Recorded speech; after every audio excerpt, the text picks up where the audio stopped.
Olha só, é com muita satisfação que eu anuncio o secretário de Estado de Planejamento do Estado do Piauí, Washington Bonfim, como nosso entrevistado de hoje aqui no Política Dinâmica. Porque, Washington, eu não preciso esconder de ninguém que eu sou não só admirador, eu sou seu amigo. Me considero assim. Total. E eu fico muito feliz que você continue desempenhando um trabalho a serviço do estado do Piauí. E eu tenho tentado trazer vários amigos aqui, porque dos amigos eu posso cobrar mais, eles entendendo o que é essa cobrança. A gente começou no dia 7 de abril deste ano o programa, já estamos no dia 7 de julho e não tinha dado certo essa agenda. Foram vários Marcados e desmarcados. Mas é porque a Secretaria de Planejamento está muito demandada. É só esse ano, é só porque é no dia que eu convido, ou é o tempo todo mesmo, Austin, essa demanda em cima do planejamento? Eu vou fazer essa pergunta para a gente começar a aquecer os motores aqui dessa entrevista. Na realidade, tem essa demanda sobre o... Primeiro, é um prazer estar aqui e nossa amizade, quer dizer, volta aos tempos de Firmino Filho, né? É verdade. Na realidade, é o seguinte, o planejamento tem uma demanda grande, né, ao longo desses 2 anos e meio do governo Rafael Fonteles, tem tido uma demanda grande, porque na compreensão do governador, a CEPLAN, tudo que é relacionado a mais de uma secretaria, de uma maneira ou de outra, passa pela CEPLAN. Então, a gente monitora a gestão através da Superintendência de Monitoramento. A gente ganhou novas funções, por exemplo, na área de Minas e Energia, né? Nós extinguimos agora a antiga Fundação CEPRO, criamos o Centro de Inteligência em Economia e Estratégia Territorial, que é um novo...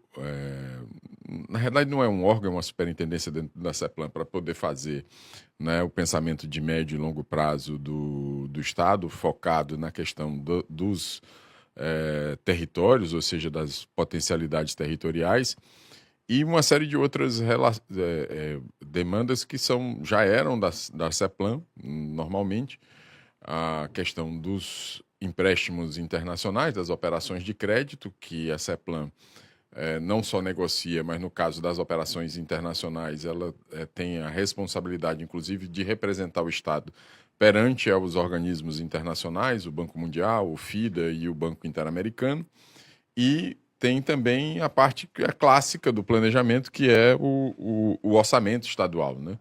Então, na realidade, Que dia foi? Quarta-feira passada. Eu amanheci tratando de... Nem me lembro mais, mas eu estava numa palestra sobre questão de Governança. governança lá na educação, né? Num seminário que foi feito pela educação, né? E já tinha discutido habitação no centro, já tinha discutido orçamento, quer dizer, a chave fica virando o tempo todo. O planejamento, Austin, assim, ao longo desse tempo todo que eu faço cobertura de governo, o planejamento sempre teve bons quadros, mas politicamente, até por decisão, e eu não vou questionar a decisão dos ex-gestores, o papel do planejamento era um pouco mais ficcional. Era mais assim, faz o documento que a gente tem que levar para a Assembleia, representa a gente aqui nessa... Mas assim, o que você planejou não vai executar nada parecido. Então a gente passava o ano todo suplementando demais, desmontando o que era o orçamento aprovado nos anos anteriores. Me parece que o trabalho do planejamento desta vez, nestes últimos anos e meio, ele é um trabalho mais real, parece que é um trabalho mais previsível. Eu estou enganado nessa visão? Na realidade, está correto. O planejamento ganhou na administração do governador Rafael Fonteles uma missão que é a de monitoramento da gestão. Ele já tinha, mas tem uma diferença importante. O governador leva muito ao pé da letra, e isso é um elogio, a questão do plano de governo que foi registrado em 2022 junto ao TRE, que o permitiu ser candidato, fazer o registro da sua candidatura. A primeira missão, quando ele me convidou, ainda em novembro de 2022, foi essa: você vai monitorar as metas do governo e eu quero fazer 100% do plano de governo, quero cumprir todas as metas.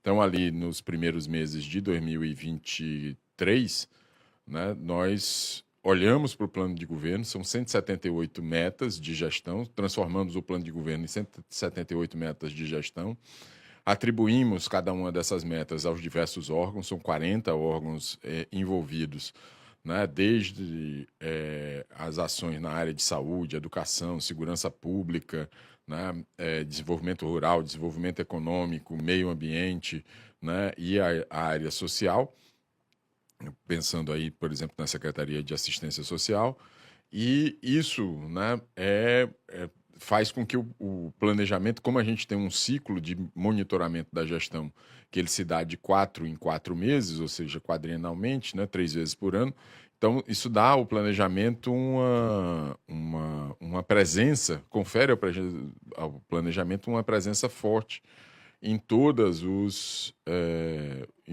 órgãos, né? Sobretudo esses que têm as suas metas no plano de gestão.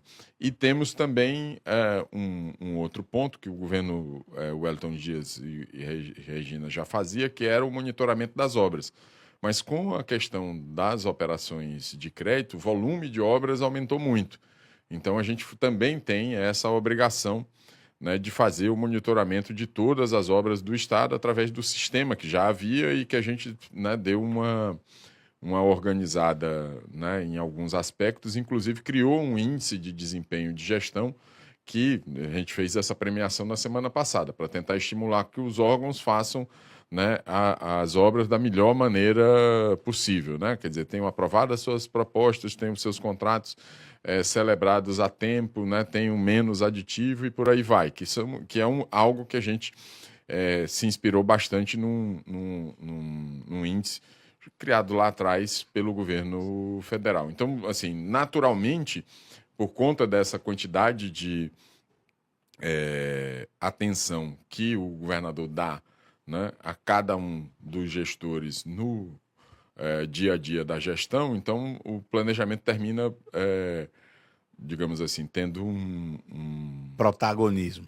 Não uma presença. Uma presença. Protagonista o planejamento nunca é, né? Porque, na realidade, o que a gente faz é isso. Monitora, planeja, monitora assim... e busca, né, através do monitoramento, corrigir algum rumo da gestão, né? Lógico, porque, vamos lá, para comparar, para você ter uma concepção, uma avaliação do governo, você tem que comparar o governo com alguma coisa. Nos últimos 20 anos, não seria justo, por exemplo, eu comparar Rafael Fonteles com o governo Mão Santa em muitos, ou talvez na maioria dos aspectos, porque são momentos diferentes no tempo, escala de recursos, enfim. Talvez o mais justo seja eu comparar Rafael Fonteles com o Wellington Dias no último governo. E você falou uma coisa aí, o governo hoje leva bastante a sério a questão do plano de governo da campanha. Olha só que coisa interessante. Um levantamento aqui da chapa Wellington Regina diz que o plano de governo deles para 2019 e 23, ou 22, tinha 53 propostas. Apenas 22 foram atingidas. Metas, promessas. Mas 13 tiveram foram... uma pandemia no meio, né? Tiveram uma pandemia, mas 13, em parte, 17 não cumpriram, uma meta não foi avaliada numa das questões. Se a gente for para a eleição de 2010, para a eleição anterior, tem menos. Então, assim, Washington, o que eu vejo é que, de fato, o governo faz o que faz, ele cobra de seus gestores. Mas me diz o seguinte, a gente está passando até por uma certa mudança de vocabulário político. O pessoal fala muito assim da modernização, quero já saber de você o que é modernização, quer dizer, a gente está cheio de robô dentro do governo, o que é isso? Mas tem uma palavra que ela está Eita, eu vou falar igual a minha irmã, que é professora da Federal. Tem uma palavra que ela está ressignificada. Qual é, meu Deus? Entrega. A pessoa diz assim, não, nós somos um governo de muitas entregas. É. As pessoas têm noção do que é a entrega. O que é uma entrega nesse novo vocabulário, Washington Bonfim? Na realidade, o que o governador mais pede são justamente as entregas. Então, o que é a entrega? A gente tem um programa que é o Estradas Seguras, que é tocado em grande parte pelo Departamento de Estradas e Rodagem, mas tem outras ações, né, do IDEP, da SEAGRO, da CETRANS. Então, a modernização das nossas rodovias é parte dessas entregas, né? Então, um dos objetivos do governador foi estabelecer um patamar, né, de trafegabilidade das nossas estradas muito melhor do que você tinha antes. E grande parte dos recursos está sendo destinado para isso. A questão do tempo integral com profissionalização nas escolas de ensino médio do Estado também é outra entrega importante. Esse ano a gente completou o processo de universalização, né? Todas as escolas do ensino médio, são 512 escolas, todas as escolas de ensino médio do Estado, né? No primeiro ano do ensino médio, todas elas já são em tempo integral. E está sendo feito um grande programa de reformas dessas escolas para adaptar. Nem todas estão nas melhores condições. Mas estão em tempo integral. Em tempo integral, e isso foi uma determinação, o governador diz isso, né? Por exemplo, a gente tem feito os diálogos pelo Piauí, em Floriano, foi uma das reivindicações do grupo de educação, foi a questão da melhoria da infraestrutura das escolas. E ele diz claramente, né, no estilo dele, que eu acho muito bacana, olha, eu não poderia esperar que todas as escolas estivessem reformadas para iniciar o processo de tempo integral, né? Porque nem sempre, né, você consegue fazer a reforma da escola naquele tempo que é planejado, e é muito importante para o aluno que ele esteja submetido a uma carga horária maior, né? Porque ele tem lá na frente, se eu determinei que é para todo mundo tempo integral, quem não tem que ter perda de tempo é o aluno. Ele tem que entrar logo nisso, porque as oportunidades dele, né, vão ser maiores lá na frente, independentemente, né, do andamento da escola de tempo integral. E não que ele não cobre das reformas, e não que ele não cobre as reformas. Mas hoje você tem, né, essa determinação do governador. Porque o feito é melhor do que bem feito, é isso. O feito é melhor do que o perfeito. Exatamente, porque na realidade a finalidade principal da escola é o ensino. Ele é tanto melhor quanto mais você tem a infraestrutura. Mas a infraestrutura não determina necessariamente o resultado da escola. O que determina o resultado da escola é a qualidade do professor, é a qualidade do material didático, é o conteúdo sendo passado da maneira correta. Então, é um ponto importante do governador acelerar isso para que você tenha toda a juventude do Estado em idade de ensino médio, né, com mais horas de estudo, às 8 horas, e aí tem um outro ponto que é também muito relevante nessa discussão. O tempo integral está sendo acompanhado pela universalização da profissionalização desses estudantes. Não está submetido a isso significa que o aluno perdeu, né, a oportunidade de estudar sobre transformação digital, sobre turismo, né, sobre a questão da agricultura, né, sobre as diversas disciplinas, né, de profissionalização que ele pode sair, né, com esse título que é importante para a vida individual dele, para oferir renda e mudar a qualidade de vida sua, individualmente, até da sua própria família, né? Tá, Washington, Então, aí eu volto. Isso é a entrega. Por exemplo, o saúde digital está basicamente em todos os estados. É entrega. Você está acelerando o processo, né, de consultas de grande parte da população, sim, especialmente a população mais pobre que tinha dificuldades, ou que precisava viajar, né, no Vale do Guaribas, precisava viajar para Picos, no Vale do Piauí e Itaueira, precisava viajar para Floriano, né, lá no Alto Parnaíba, para Uruçuí. Hoje, ela, né, em todos os municípios, a grande maioria deles aderiu, acho que está faltando apenas Teresina, acho ainda. Você tem pelo menos uma unidade básica de saúde com o programa, né, em cada um dos municípios do estado. Né? Eu vou já falar sobre Teresina, não posso entrevistar você sem perguntar sobre Teresina. Calma aí. Mas eu quero falar um pouquinho ainda sobre o governo, já que você chamou essa questão de exemplo pelo lado da educação. Tu foi secretário municipal de educação aqui em Teresina.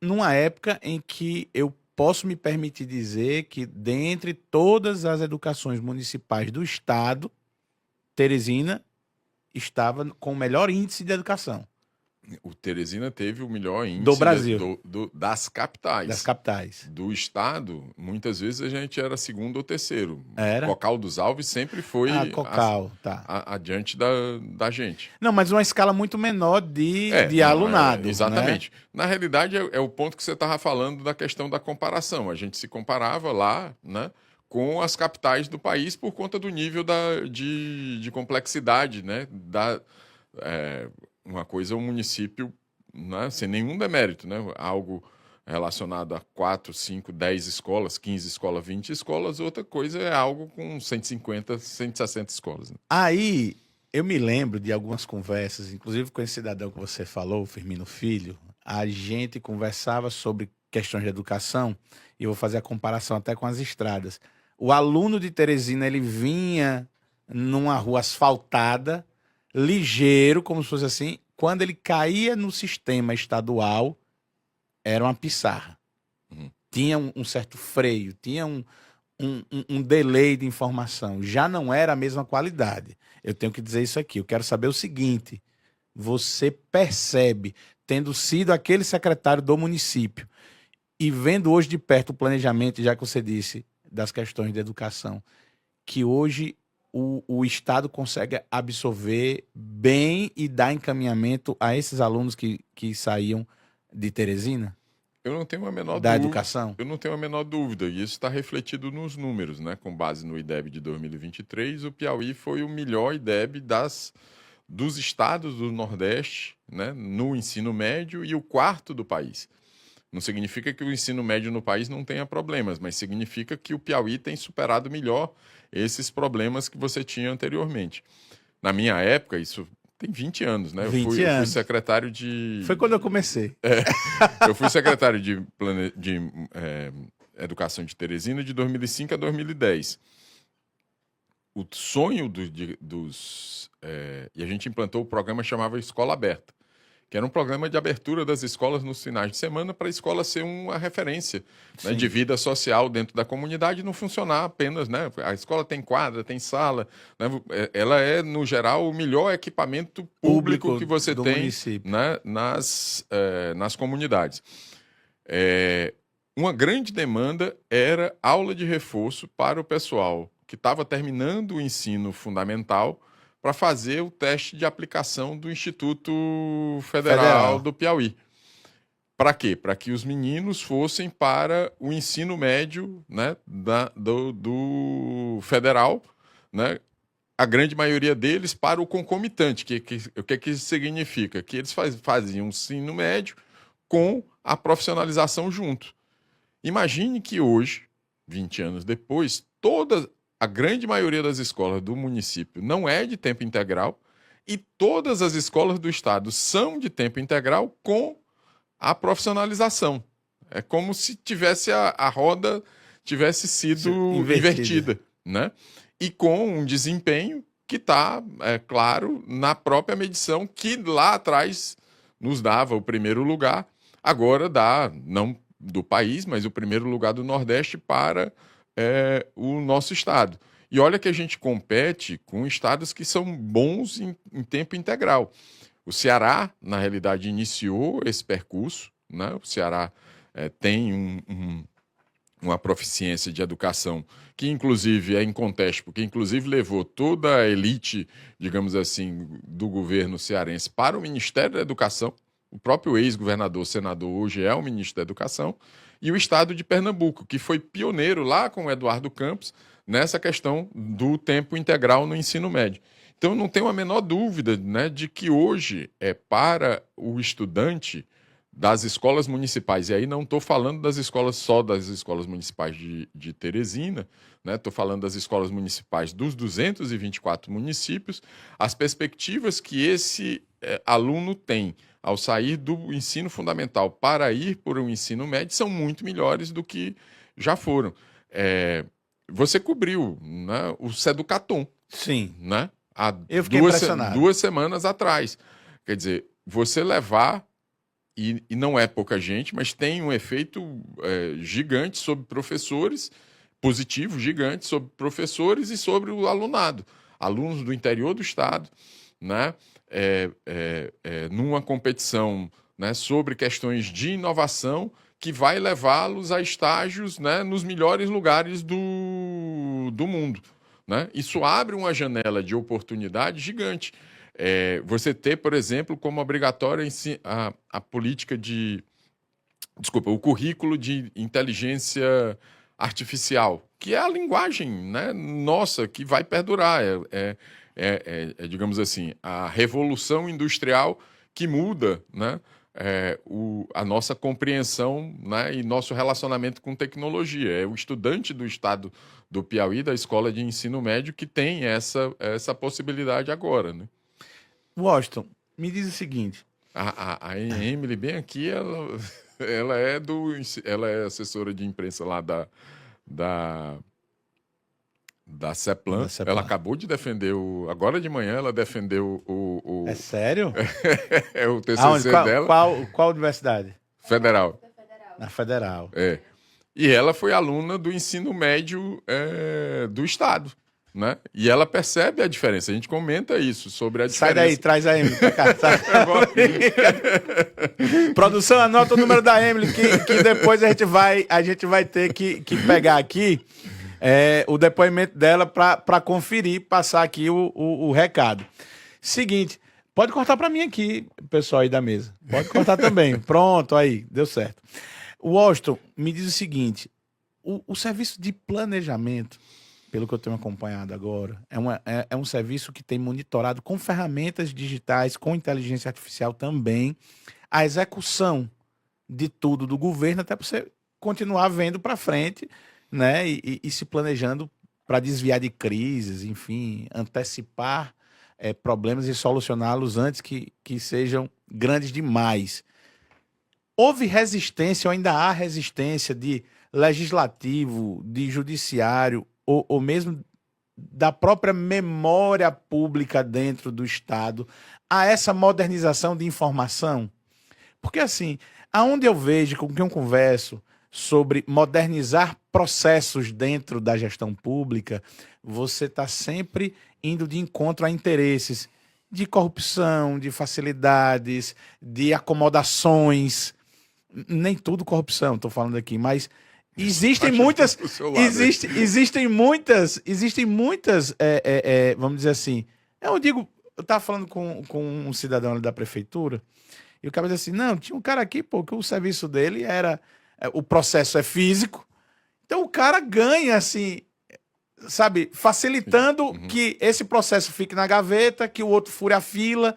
Então, assim, o monitorar digital, né, com log, com cronologia, tudo isso diminui espaço de corrupção, de acomodação, tudo. Tu encontra essas resistências?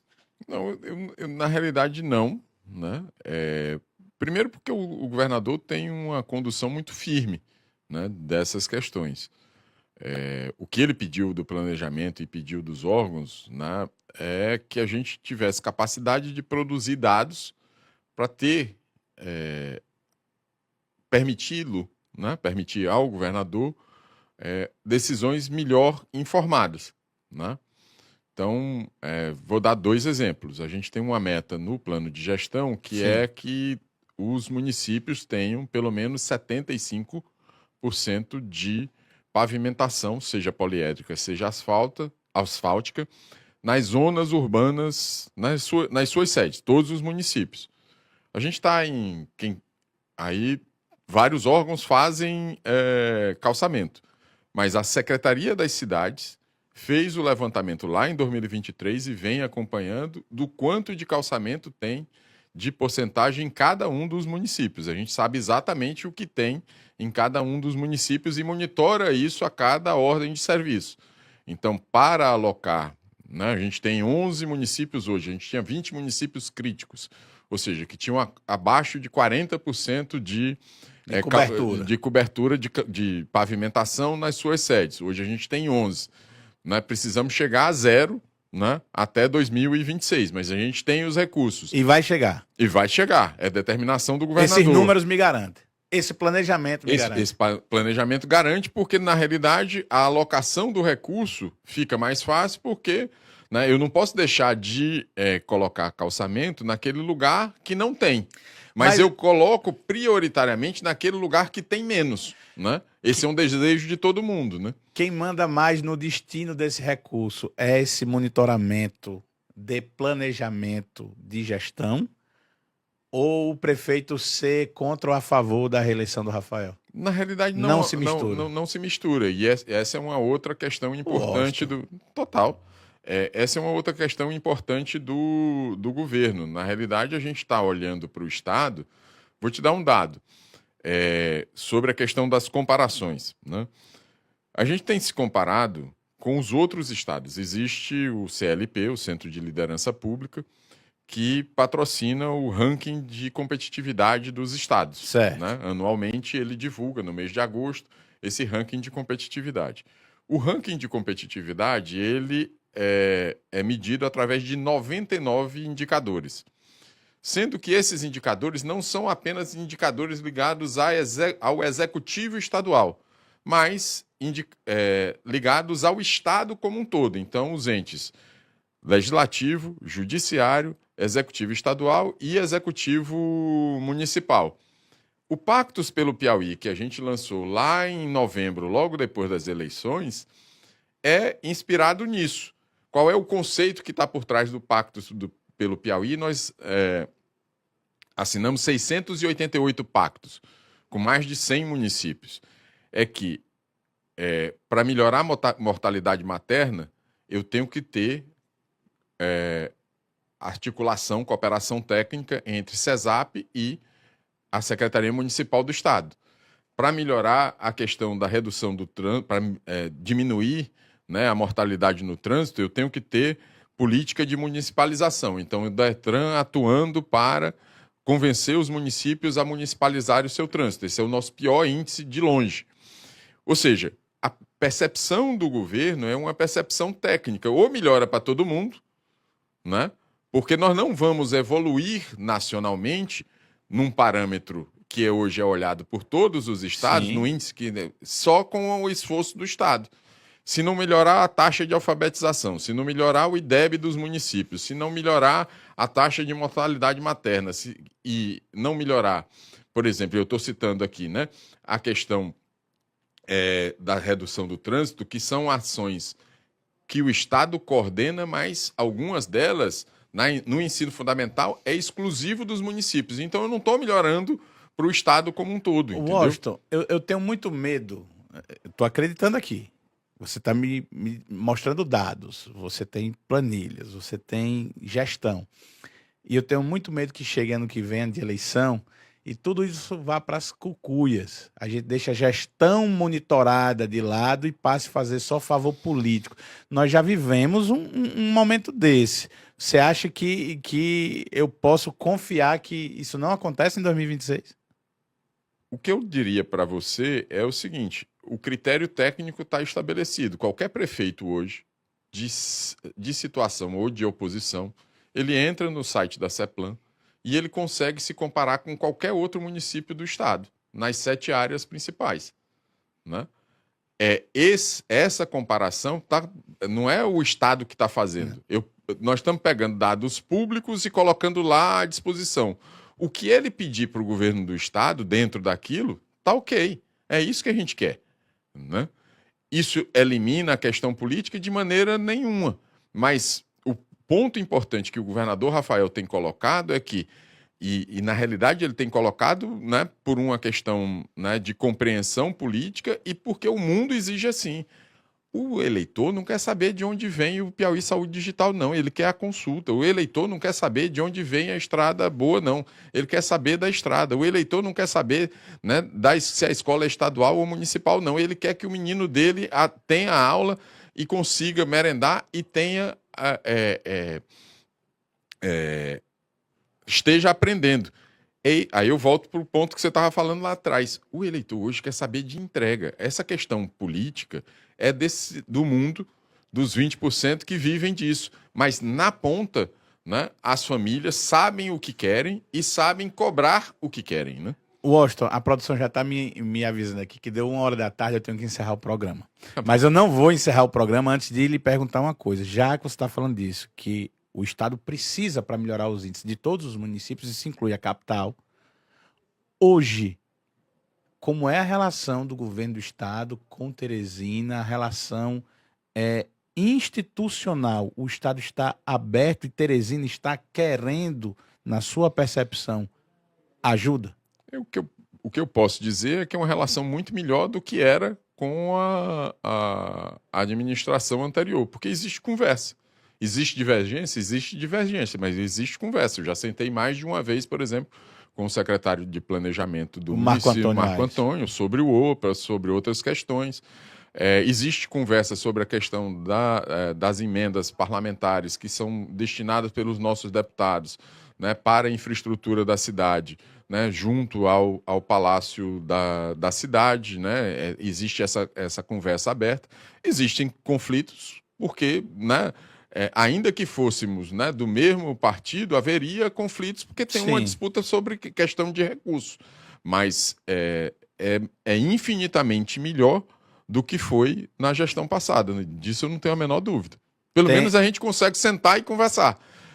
Chegar a acordo pontualmente, mas isso é do jogo. E o governo municipal tem 6 meses, né? Eu quero estender essa entrevista, então vou já marcar. Eu vou já marcar seu retorno aqui. A próxima é com a Emily ali. Tá bom, Emily? São 13h03, Washington. Esse aqui é só o começo de uma conversa que a gente ainda vai ter aqui nesse programa, mas eu quero agradecer a sua disponibilidade de estar aqui no Política Dinâmica hoje. Eu sempre dando certo. Tem um outro ponto, o horário é ruim para nós, de meio-dia. O Yeltsin fez isso comigo, eu sei. Eu tinha pedido outro horário para ele. Mas enfim, com 13h03, eu agradeço ao Washington Bonfim, secretário de Estado de Planejamento, e a gente volta amanhã com Política Dinâmica. Mas você fica agora comigo mesmo e o melhor time de comentaristas da internet na IEL TV. Já, não sai daí. Até mais.